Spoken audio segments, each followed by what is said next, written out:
দেখুন, আজকে আমি আপনাদেরকে বাইক দেবো, প্রেস ব্রিফিং করবো। সেটা 13 তারিখে যে মিটিং হওয়ার কথা ছিল, যে কার্যক্রমের কথা ছিল আস্তর ময়দানে, সেটা সম্বন্ধে সেটা সীমিত একটা প্রেস ব্রিফিং। এবং গতকাল সন্ধ্যার সময় আমরা মন্ত্রীরা, এমএলএরা মুখ্যমন্ত্রীর হাউসে যাই, সিএম হাউসে যাই, ওনার সঙ্গে আলাপ করি। ওনাকে আমরা অনুরোধ করেছি মন্ত্রী এমএলএর পক্ষ থেকে গতকাল সন্ধ্যাবেলা 13 তারিখে যে কার্যক্রমটা হওয়ার কথা ছিল আস্তর ময়দানে, সেটা আর প্রয়োজন নেই, সেটা না করাই ভালো। উনি আমাদের আবেদন রেখেছেন। আর সকালবেলা আমরা পার্টির তরফ থেকে এবং এমএলএরা আমরা সবাই যাই আবার ওনার কাছে, আবার ওনাকে অনুরোধ করি আমরা, যেমন এই 13 তারিখে যে কার্যক্রমটা না হওয়ার প্রয়োজন নেই এখন। এবং আমাদের কেন্দ্রীয় নেতৃত্ব ওনার সঙ্গে আলাপ করেছেন, কান্টাজি আমাদের সর্বভারতীয় সভাপতি, আমাদের কেন্দ্রীয় প্রভারী সোনকারজি ওনার সঙ্গে আলাপ করেছেন।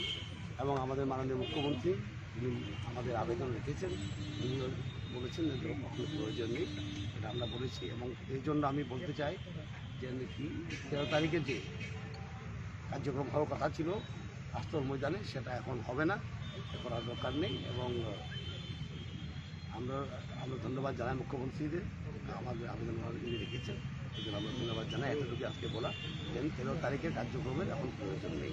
স্যার, বিদ্রোহীদের কি বহিষ্কার করার কোনো সিদ্ধান্ত এই বিষয়ে আলোচনা হয়েছে? এই শব্দটা আমি বুঝি না আসলে। বিদ্রোহী শব্দটা সিপিএমের শব্দ। আমরা বিজেপিতে বিদ্রোহী আছে কিছু বলে মনে হয় না। সোনকারজি কালকে বলেছেন আপনাদেরকে, বড় পরিবার, সেখানে অনেক রকম ভিউজ থাকে, সবার ভিউজ শোনা হয়, এতটুকু। এবং আজকেও তো দেখলাম বহু বিধায়ক এইখানে। দেখুন, আপনার ভুল করছেন জিনিসটা। This is not show strength. Show স্ট্রেংথের ব্যাপারই নাই বিজেপিতে। আমরা বিজেপিতে শো স্ট্রেংথ করি না, ঠিক না? 13 তারিখের যে কার্যক্রম হবে, সেটা হবে কি হবে না, মুখ্যমন্ত্রীকে আবেদন করার জন্য আমরা এসেছি। এটা কোনো শো স্ট্রেংথের ব্যাপার না। বিজেপিতে এভাবে শো স্ট্রেংথ হয় না। হয়তো আপনারা অভ্যস্ত নেই, বিজেপিকে দেখে দিন, আমরা এভাবে শো স্ট্রেংথ করি না। আমরা সংগঠন তৈরি করে আমরা সেটাই ফলো করি। কেন্দ্রীয় নেতৃত্ব যা বলে তাই আমরা ফলো করি।